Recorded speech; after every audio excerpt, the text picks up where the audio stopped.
আমরা আজকেও গত দিনের মতো সকাল থেকে 5 থেকে 7টি হসপিটালে আসলে গিয়েছি।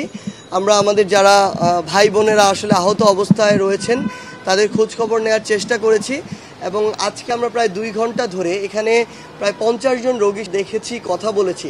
মানে আসলে বাইরে থেকে বাস্তবতা একরকম, আমরা যখন এখানে আসি বাস্তবতাটি আসলে আরেক রকম। আমরা আমাদের মতো করে অনেক মতামত দিয়ে দেই, কিন্তু আমাদের রিয়েলিটিটাও একটু বুঝতে হবে আসলে।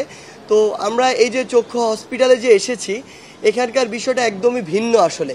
মানে আমার হাতের যদি কোথাও এখানে কেটে যায়, আমার পা যদি ভেঙে যায়, এগুলোর যে ক্ষতিটা, এই ক্ষতিটা আসলে আমি রিভাইভ করতে পারি। কিন্তু এখানে এমন অসংখ্য ভাই রয়েছে যাদের চোখে এই যে ছোট যে বুলেটগুলো, অর্থাৎ পিলেট যেগুলোকে আমরা বলি, 5টি 7টি 10টি পর্যন্ত রয়েছে।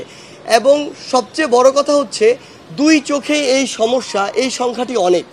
এবং এখানে সবচেয়ে বড় যে সমস্যাটি, যে ওই ভাইরা আমার, তাদের সামনে কিন্তু আমরা এটি বলতে পারছি না, তাদের ফ্যামিলি রয়েছে, তারা রয়েছে, তারা কিন্তু আর জীবনে দেখতে পাবে না, আর তাদের জীবনে এই পৃথিবীকে দেখতে পাবে না। এটা আসলে অনুদান ছাড়া আর কোনো উপায় নেই আসলে।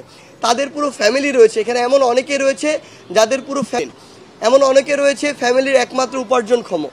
সেই জায়গা থেকে অবস্থা আমরা আমাদের জায়গা থেকে একটা জিনিস আপনাদেরকে স্পষ্ট বলি, আমরা রিসেন্টলি চলে যে সব পক্ষ থেকে যেটি হচ্ছে, যে ডক্টর থেকে শুরু করে হসপিটালের যারা বিভিন্ন স্টাফ রয়েছে, এটা সত্য যে বাংলাদেশের অনেক হসপিটালে বিগত দিনগুলোতে আমরা যেটি দেখেছিলাম, শতভাগ মসৃণ ব্রাশ ইম্পেলার নিশ্চিত করে অধিক পানির flow. RFL water pump on করলে পানির তুফান।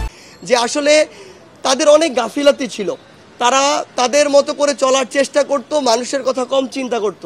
কিন্তু এখনও হয়তো এরকম কিছু হসপিটাল রয়েছে, কিন্তু কিছু হসপিটাল আমরা যেটি দেখতে পাচ্ছি যে ডক্টর থেকে শুরু করে স্টাফরা তাদের সর্বোচ্চ চেষ্টাটুকু করছে, কিন্তু আমাদের বিভিন্ন মহল থেকে আমাদের মতো করে আমরা তাদেরকে হয়তো রুটভাবে কথা বলছি, চাপ প্রয়োগ করছি। আমরা যেটা বাইরে থেকে দেখে ভাবছি সে অনুযায়ী তাদেরকে বিভিন্ন অভিযোগে অভিযুক্ত করছি। কিন্তু আজকে আমরা যেমন কথা বললাম যে রিভাইভ হয়ে আরেকটি উপযুক্ত হতেও প্রায় 1 মাস সময় লাগবে। এখন এই সময়ে যদি কেউ একজন ধরেন রোগী, তার ওই বিষয়ে ওই আইডিয়াটি নেই, তিনি বলে বসলেন যে বিগত 1 মাস ধরে আমার কিছুই করা হচ্ছে না, ব্যাপারটি কিন্তু এমন নয়। আমরা আবার ওই নিউজটিও বিভিন্নভাবে প্রচার করি, কিন্তু ওই অপারেশন উপযুক্ত হওয়ার তো সময়টুকু তাকে দিতে হবে। সেই জায়গা থেকে আমার মনে হয় আমাদের জন্য মিস ইনফরমেশনগুলো এভাবে না ছড়ায়, যেন ডক্টর থেকে শুরু করে যারা কাজ করছেন, আসলে অনেকে ফাঁকি দিচ্ছেন, এটাও সত্যি এই ক্রুশিয়াল মোমেন্টে, কিন্তু অনেকে দিন রাত কাজে লাগিয়ে কাজ করছেন। এমন একজন মানুষ আমার সাথে রয়েছেন। তো এই মানুষগুলো যেন ডিমোটিভেট এবং ডিমোরালাইজ না হয়ে যায়, এটি একটি বিষয়।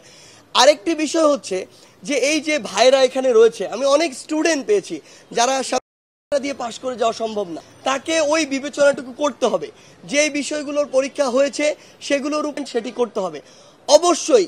কারণ 1971 পরে দেশের এই ক্রুশিয়াল মোমেন্টে ফ্যাসিস্ট রেজিমের পতনের জন্য যারা সামনে থেকে লড়াই করেছে, আপনারা দেখবেন এখন সুবিধা নেওয়ার জন্য অনেক মানুষ আসে বিভিন্ন জায়গায়, তাদের কত রকমের ফরিয়াদ, কিন্তু রাস্তায় নামার সময় এই মানুষগুলো ছিল না। যারা রাস্তায় নেমেছিল, যারা বুক পেতে দিয়েছিল, আজকে তারা হাসপাতালে। তাহলে আপনি রাষ্ট্রের যেই ডিসিশনই নেন না কেন, তাদের কথা আপনার মাথায় রাখতে হবে। আরেকটি বিষয়, আমরা অনেকজন ভাই বোনকে দেখেছি এখানে যারা তাদের ফ্যামিলির একমাত্র উপার্জনক্ষম, তারা তাদের 2টি চোখ হারিয়েছে, 1টি চোখ হারিয়েছে। এই মানুষগুলো করবে কিভাবে? এই মানুষগুলো তাদের পরিবারটি চলবে কিভাবে? তাই রাষ্ট্রের কাছে আমাদের দাবি, আজকে যা পরিচালনা করছেন অন্তর্বর্তীকালীন সরকার হিসেবে কিংবা সামনে, এই মানুষগুলোর কথা কখনো ভুলে না যায়। এই মানুষগুলোর পরিবার সারাজীবন সাফার করবে। আজকে এখন বা সামনে যারা সরকার হবে, তাদের এটি হওয়ার পিছনে সবচেয়ে বড় কারণ এই ব্যবস্থাটি তাদের জায়গা থেকে অবশ্যই করতে হবে।